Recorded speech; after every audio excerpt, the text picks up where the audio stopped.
Hi, my name is Robert Torres. I'm a writer, director, actor. I've been doing this for way over 20 years. My main goal right now is I'm trying to create my own production company. Uh, we have a bunch of screenplays that we're right now trying to fund and produce. But in between funding and trying to raise funding for that, I'm going to put out a few videos that are going down how I process my screenplays and ideas for screenplays. More of like a little workshop for writing. So for me, a lot of my stories, I like to have history has to be part of it, or some true facts to make it feel real for the audience. So if I'm writing a story, I want to make sure that the dates or the technical information is true. And most of the stuff that I write is more fictional based.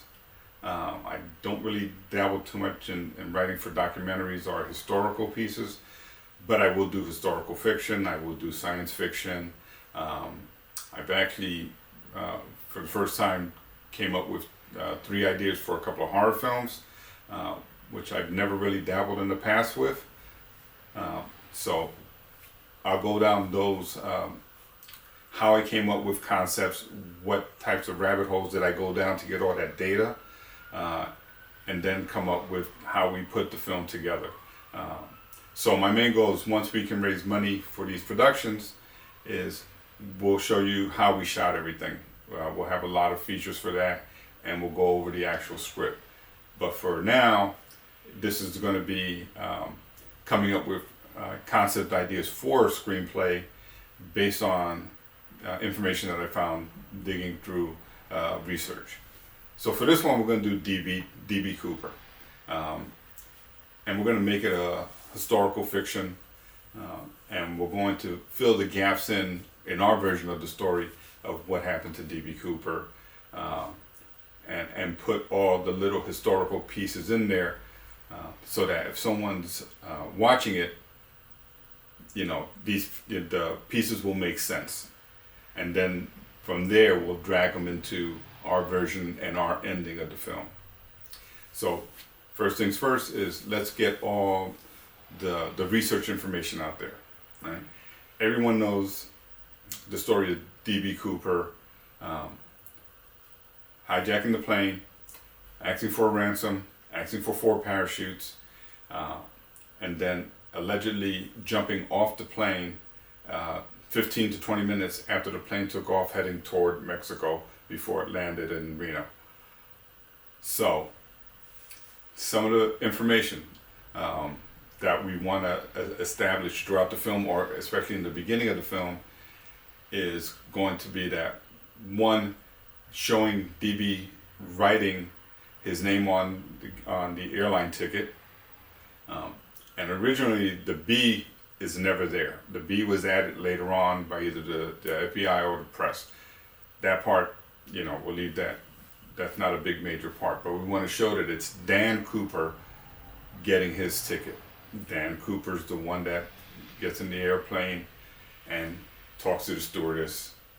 The 727 is a plane that's been used in the past by the CIA for covert ops.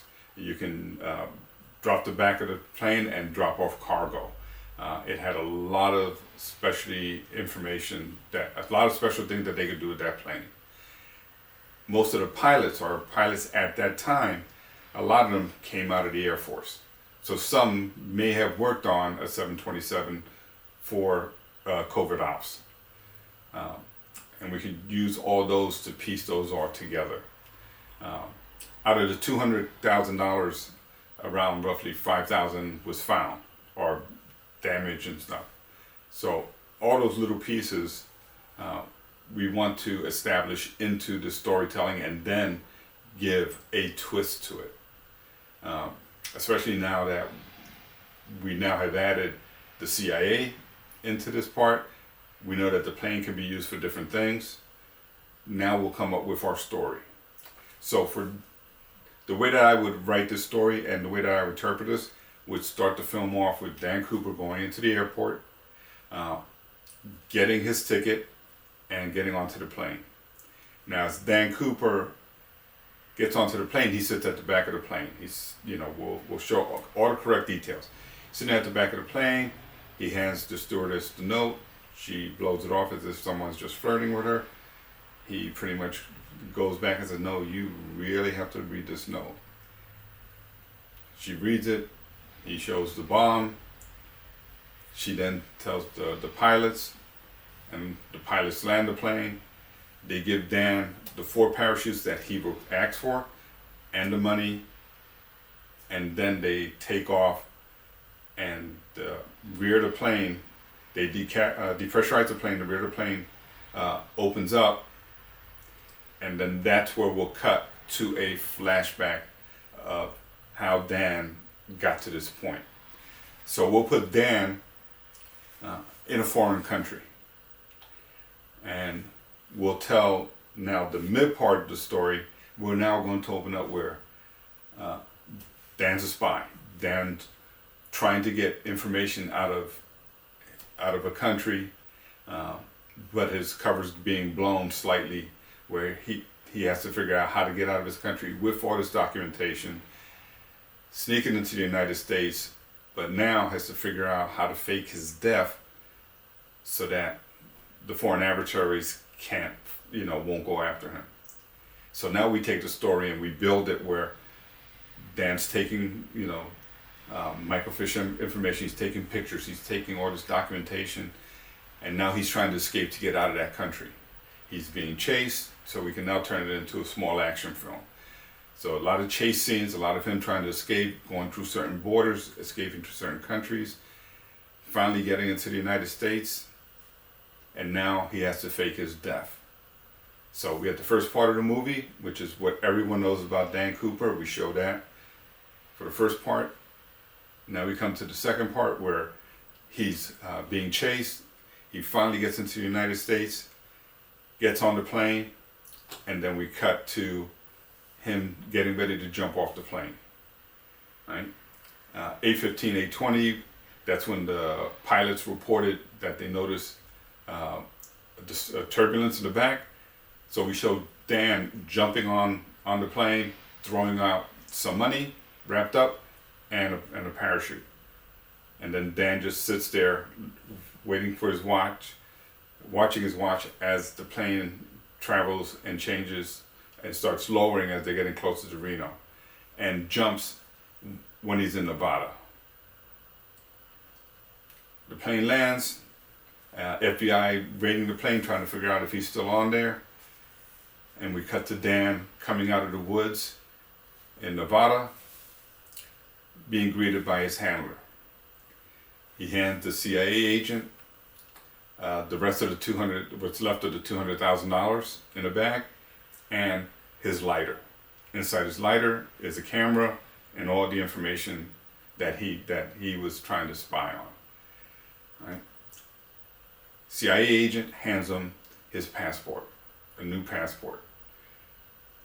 Dan Cooper is now removing the prosthetics off of his face, revealing his true face, and gets his passport, gets another suitcase with money, and drives off.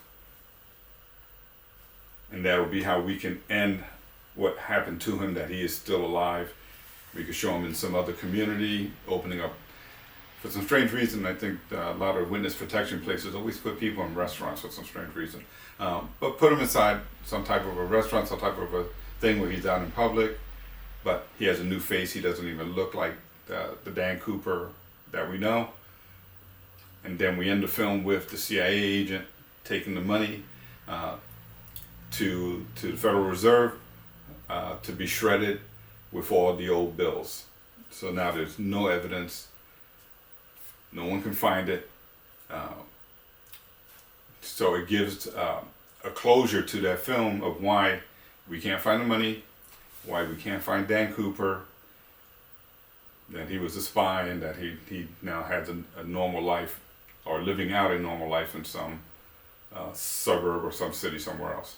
So this is how taking a story like Dan Cooper knowing the history about the plane, knowing the history about some of the pilots, and then creating a fictional story where we show the audience in the first part everything about Dan Cooper that they know about, and now we make it into the middle part, an action film where he's trying to escape, he's now trying to get back, he's trying to fake his death, and then the plot at the end where he is now living a regular life and the CIA is destroying all the evidence. So taking something like that and building on and having true pieces in there, for me, drags the audience into the beginning and now gives them a reasonable or even a fantasy outlet of what could happen on that. So it's just a fun way of taking some parts and putting some historical context and putting them into a film. This one's pretty easy because Dan Cooper was one of those big events that happened. Now, one thing I did leave out, and that I will put into the middle of the film or put somewhere in there, is to keep the historical pieces in there, is before the events of Dan Cooper hijacking that plane, Dan Cooper was a comic book. And the writers of that comic book went to the FBI and sent them information saying that, hey, guess what? That event is pretty close to something that happened in one of my comic books almost a decade earlier. So Dan Cooper could have been a name that he read as a kid, and just, used that as his spy name or as his alias because of what Dan Cooper, the comic book person, did throughout that series. So putting all those ties in there, and just giving everybody the information to really run and build on that. All right, so we'll end it with that one. I'll have a couple of more coming out over time. Right now I'm writing a few more screenplays that I'm working on, spending a lot of time trying to reach out and try to get funding on a couple of films. So I would love to be able to put one of these out every week, but forgive me if I get one out every month or so. But I will try to get as many of these out. Some will be, like I said, like today, all the information that I had, and then what type of a story could we tell. Some of these will just be all the information that I have, just because I've been trying to dabble with a book, and part of me is like, I'd rather write the screenplays, and I keep pushing the book to the side.